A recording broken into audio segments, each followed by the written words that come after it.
Hey everyone, and welcome. Today, we're diving headfirst into the incredible world of carbon. This is the element that forms the backbone of life itself, creating this absolutely mind-boggling number of compounds that make up pretty much everything around us. So let's jump right in. Okay, so this brings up a really big question, right? With literally millions and millions of different carbon compounds out there, how in the world do chemists even begin to keep track of them all? That sounds kind of impossible, doesn't it? Well, turns out there's a secret code, a system for naming every single one, and today we're going to crack it. So here's our game plan. First, we'll crack that naming code. Then, we're going to explore some of the key chemical reactions that carbon compounds do. After that, we'll get to know two very famous compounds a little better, and we'll wrap it all up with the key things you need to remember. All right, let's get to it. The official system is called IUPAC nomenclature. Yeah, I know, that sounds super technical, right? But I want you to think of it less like a bunch of boring rules and more like learning the secret language of chemistry. Seriously, once you get the hang of it, you can look at a really complex molecule and just know its name. How cool is that? And believe it or not, it all comes down to these 4 simple steps. Okay, step 1. You just count the number of carbon atoms. That gives you the root name, like meth for 1, eth for 2, prop for 3, and so on. Step 2, you look for any special functional group hanging off it, and that gives you a little tag, either at the beginning or the end. Step 3 is just a tiny little spelling rule. If that tag at the end starts with a vowel, you drop the E from the root name. And last but not least, step 4, you just say if there are any double or triple bonds using -ine or -ine. And that's it. That's the whole formula. Okay, now this is where it gets really cool, seeing that system in action. Just look at this table. See how so many of these examples have prop in their name? That tells us right away they all have 3 carbon atoms. But look how the ending completely changes what they are. You add an ul, and bam, it's an alcohol, propanol. Swap that for an -one, and now it's a ketone, propanone. It just shows you how powerful one little suffix can be in defining the entire identity of a compound. All right, so we've got the naming down, but what do these compounds actually do? Well, now we're going to look at 4 key types of chemical reactions. You can kind of think of these as carbon's signature chemical dance moves. First up is a big one, something you see all the time, combustion, which, is just the fancy science word for burning. Whenever carbon compounds react with oxygen, they let go of a huge amount of energy as heat and light. This is the fundamental reaction that makes things like wood, coal, and gasoline such amazing fuels. But have you never wondered why some things seem to burn so much cleaner than others?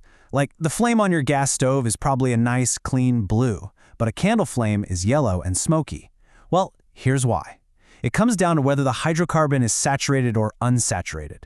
Saturated ones, which are packed full of hydrogen atoms, usually burn cleanly. The unsaturated ones, though, they tend to produce a sooty, yellow flame.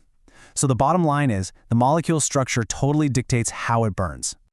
Next up on the dance floor is the addition reaction. So we start with an unsaturated compound. See, it's got that double bond.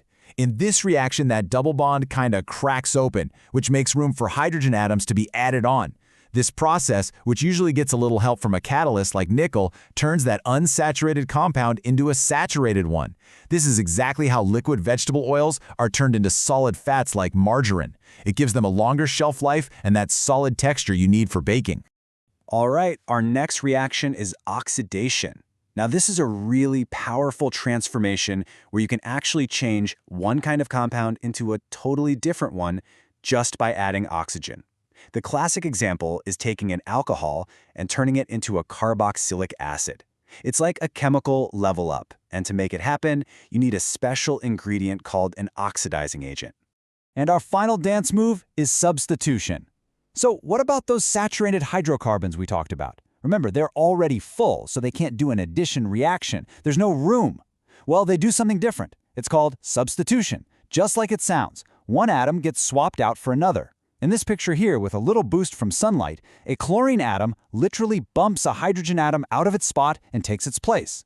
So think of it this way, not adding, but swapping partners. Okay, we've gone through the rules, we've seen the reactions. Now let's make this super real by taking a closer look at 2 really famous and commercially important carbon compounds, ethanol and ethanoic acid. Let's kick things off with ethanol. This is our 2-carbon alcohol, and I'm pretty sure you've heard of it. Of course, it's the active ingredient in alcoholic drinks, but it's also incredibly useful for so many other things. It's a great solvent, which is why it's used in perfumes. And it's a key ingredient in medicines like cough syrups and antiseptics like tincture of iodine. But, and this is really important, we also have to talk about its effects on the body. Ethanol is a depressant, which means it slows down the central nervous system. That's what causes that lack of coordination and drowsiness. It's important to know that even a small amount of pure ethanol can be lethal, and long-term use can lead to some really serious health problems. This is a perfect example of how chemistry has major real-world consequences. So remember that oxidation reaction we talked about? Well, what do you think happens when you oxidize ethanol? You get our second famous compound, ethanoic acid. You probably know it by its more common name, acetic acid. This is the stuff that gives vinegar its super sour taste and that really sharp smell. It's a perfect example of how one of those chemical reactions can create a totally new substance with completely different properties. Wow, okay, we have covered a ton of ground in a pretty short time. So before we wrap up, let's do a quick recap of the most important takeaways from our journey into carbon chemistry. So, what are the big ideas you should walk away with? First off, naming millions of compounds isn't as scary as it sounds once you know that simple 4-step code.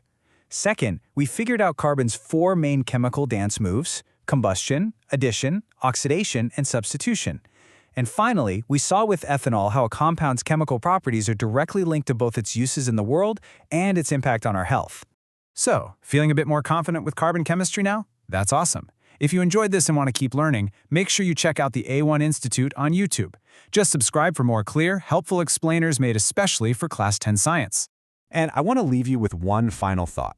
Now that you know the basics, just look around you. Right now, your chair, your clothes, the plastic in your phone, the food in your kitchen, how many things can you spot that are built on the exact carbon chemistry we just talked about? Thanks so much for joining me.